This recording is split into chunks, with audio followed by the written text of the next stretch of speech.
नमस्कार, आदाब, सत श्री अकाल। मैं मनवीर राणा आज आपको जो सच्ची घटना सुनाने जा रहा हूँ वो उत्तर प्रदेश के एक जिले कासगंज की है। कासगंज का ही एक थाना लगता है सदर कोतवाली, उसी क्षेत्र का एक गांव है। यहाँ की रहने वाली एक लड़की है जिसकी उम्र लगभग 16 साल है। इसको एक लड़का पसंद करता है और ये लड़की भी उसको पसंद करती है, लेकिन दोनों की जातियां जो है वो अलग अलग बताई जाती हैं। फिर भी ये एक दूसरे के घर वालों से बात करते हैं, लड़का और लड़की, और घर वालों को मना लेते हैं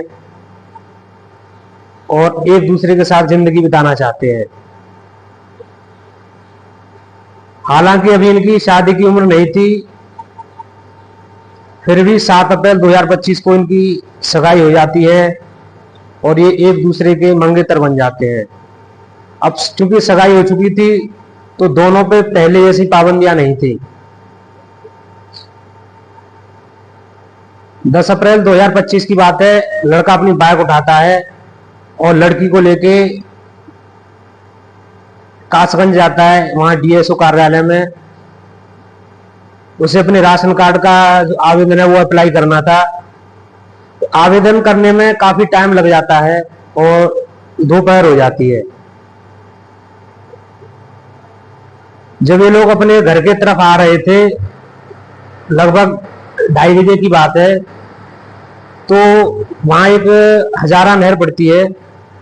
वहां नदबई झाल के पास ये एक पेड़ के नीचे बैठ जाते हैं, कुछ खाते पीते हैं, क्योंकि दोनों की भी सगाई हुई थी, पहले से एक दूसरे को जानते थे।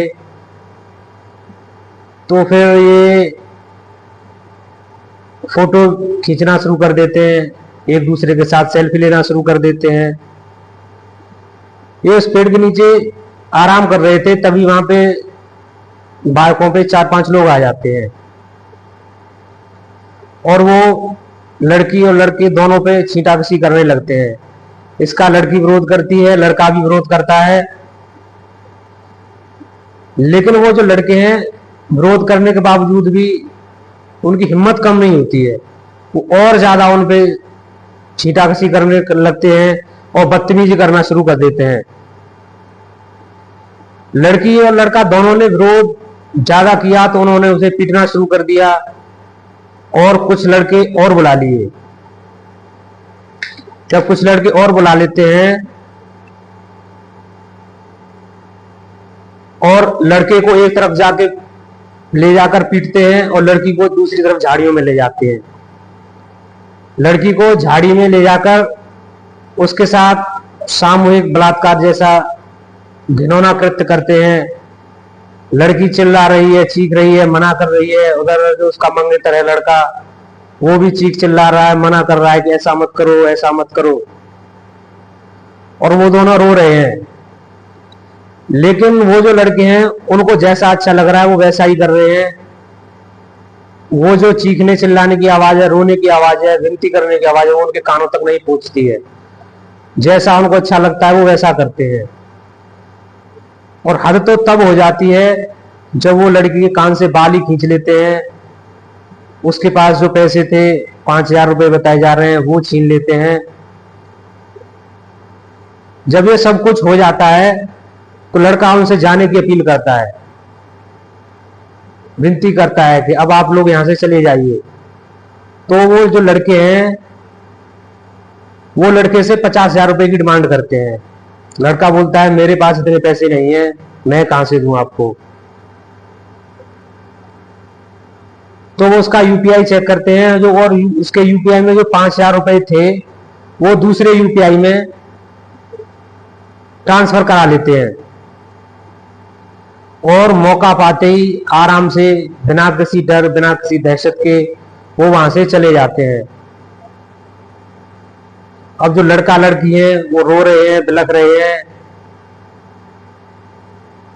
काफी देर रोने के बाद वो दोनों फैसला करते हैं कि इस बात को हम किसी को नहीं बताएंगे और ये बात आज के बाद ना हम आपस में करेंगे। ये बात यहीं के यहीं रहनी चाहिए, क्योंकि अगर समाज में ये बात पता लगेगी तो कोई भी हमारी इज्जत नहीं करेगा, रेस्पेक्ट नहीं करेगा, और ये वादा करके वो अपने अपने घर चले जाते हैं। लड़की जब घर पहुंचती है तो वो काफी उदास हो जाती है। उसकी माँ पूछती है, बेटा क्या हुआ, इतनी उदास क्यों है? लड़की बोलती है, ऐसा कुछ नहीं है माँ, तुम्हें लग रहा है। लेकिन लड़की के दिमाग में वो सीन, वो दृश्य बार बार चल रहा था, जैसा कि उन लड़कों ने उसके मंगेतर और उसके साथ जो किया, मारपीट की, उसके साथ जो घिनौना कृत्य किया। वो लड़की उस दृश्य को जितना भूलने की कोशिश कर रही थी, उतना ही उसको और ज्यादा परेशान हो रही थी। और एक दो दिन बाद, यानी 11 तारीख होती है, 12 होती है, और उसकी तबीयत खराब होने लगती है।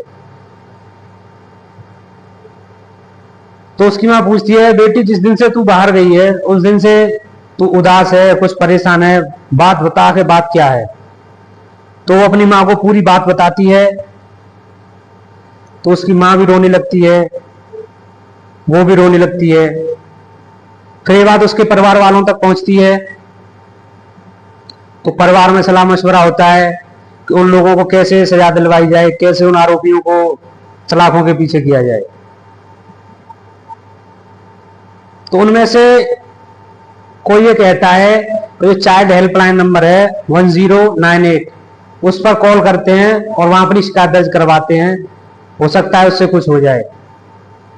और उसके बाद वो 1098 पर कॉल करते हैं, तो कॉल सेंटर वालों को पूरी बात बताई जाती है। पूरी बात सुनने के बाद वो थाना जो सदर कोतवाली है उसको आदेश देते हैं कि जल्दी से जल्दी उस बेटी से मिला जाए, उसकी जो परेशानियां उनका कोई निराकरण किया जाए। तो जो सीईओ है वहां की, आंचल चौहान, और जो एसएचओ हैं वो अपनी टीम लेके उस लड़की के पास पहुंचते हैं। पहले जो सीईओ हैं आंचल चौहान जी, वो लड़की की मां से बात करती हैं, फिर अकेले में ले जाकर लड़की से बात करती हैं। लड़की अपनी जो आप बीती है पूरी सुनाती है उनको। सुनने के बाद वो उसे गले से लगा लेती हैं और बोलती हैं कि चिंता मत कर, जो भी उचित कार्रवाई होगी वो हम करेंगे।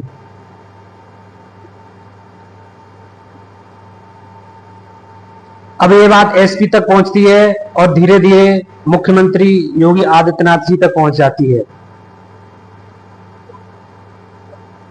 और ये खबर सोशल मीडिया पर वायरल होने लगती है। जब सोशल मीडिया पर ज्यादा वायरल होने लगती है तो लड़की की तहरीर के आधार पर एफआईआर दर्ज की जाती है और भारतीय न्याय संहिता की धारा 70/2, 308/5, 126/2, 351/2, 303/2 और पॉक्सो एक्ट से संबंधित धाराओं में मुकदमा दर्ज कर लिया जाता है। और जो हमारे मुख्यमंत्री जी हैं वो डीएम और एसपी को आदेश देते हैं कि जल्द से जल्द 5 लाख रुपए की सहायता दी जाए और जरूरी कदम उठाए जाएं। जब लड़की से पूछा जा रहा था कि कैसे हुआ, क्या हुआ, तो वो सिर्फ ये बता दी है, मुझे ये नहीं पता वो लड़के कौन थे, कहां से थे। वो आपस में जो नाम ले रहे थे तो उनमें से 2 का नाम बता देती है। तो जो एफआईआर है वो 2 नामजद और 8 अज्ञात लोगों के खिलाफ दर्ज की जाती है। बाकी जो उन लड़कों ने, जो उसका मंगेतर था, उससे जो यूपीआई से पेमेंट लिया था दूसरे खाते में, उस खाते के आधार पर सारी डिटेल निकाल ली जाती है और एक एक करके गिरफ्तार कर लिया जाता है। सबसे पहले जो गिरफ्तारी होती है वो अखिलेश प्रताप सिंह यानी एपीएस उर्फ गब्बर, अमित कुमार, सोनू, अजय कुमार, रिंकू, सौरभ, ब्रजेश, सोनू, यानी कुल 8 लड़के पकड़े जाते हैं और 2 फरार बताए जाते हैं। हालांकि ये पुलिस की जांच का विषय है कि अभी इसमें कितने और लोग शामिल हैं और कितने अभी पकड़े गए हैं। जब एपीएस का नाम आता है तो ये खबर बहुत ज्यादा सोशल मीडिया पर वायरल होने लगती है, क्योंकि जो अखिलेश प्रताप सिंह उर्फ एपीएस है वो अपने आप को बीजेपी का नेता बताता है, बीजेपी का पदाधिकारी बताता है, और जो भी बीजेपी के कार्यक्रम होते हैं उन सब में जाता है, सांसदों के साथ फोटो खिंचाता है, विधायकों के साथ फोटो खिंचाता है। लेकिन जो बीजेपी के पदाधिकारी हैं कासगंज जिले के, उन्होंने साफ इनकार कर दिया है कि फोटो तो कोई भी किसी के साथ खिंचवा सकता है, सदस्यता कोई भी ले सकता है, लेकिन हमारा ना हम इसे जानते हैं ना पहचानते हैं। अब विपक्ष वाले इसका नाम और ज्यादा लेकर उजागर करते हैं कि बीजेपी वाले ये करवा रहे हैं, उसका बीजेपी में उठना बैठना है। और यह खबर हर न्यूज चैनल और जो अखबार हैं और जो वेब पोर्टल हैं सब पे वायरल होने लगती है। एम और एसपी जांच के आदेश देते हैं और इस लड़की की सुरक्षा के लिए 2 सशस्त्र बॉडीगार्ड, 2 लेडीज कांस्टेबल, यानी कुल मिला के 5 आदमी दिन में और 5 आदमी रात में इसकी सुरक्षा के लिए रखे जाते हैं। हालांकि लड़के की सुरक्षा से संबंधित अभी कोई अपडेट नहीं है, ना ही कोई जानकारी दी गई है।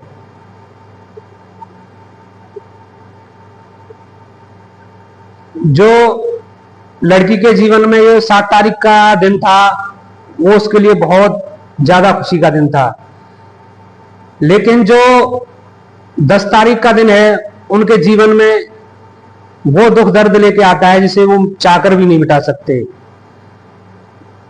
अब हम कानून अपना काम कर रहा है और हम ये उम्मीद करेंगे कि कम समय में ज्यादा से ज्यादा सजा दी जाए, ताकि भविष्य में किसी के भी साथ बुरा ना हो और बुरा करने वालों के साथ बुरा नतीजा होता है। दोस्तों, इस घटनाक्रम को सुनाने का उद्देश्य किसी को ठेस पहुंचाना या किसी को आहत करना या किसी का दिल दुखाना नहीं है।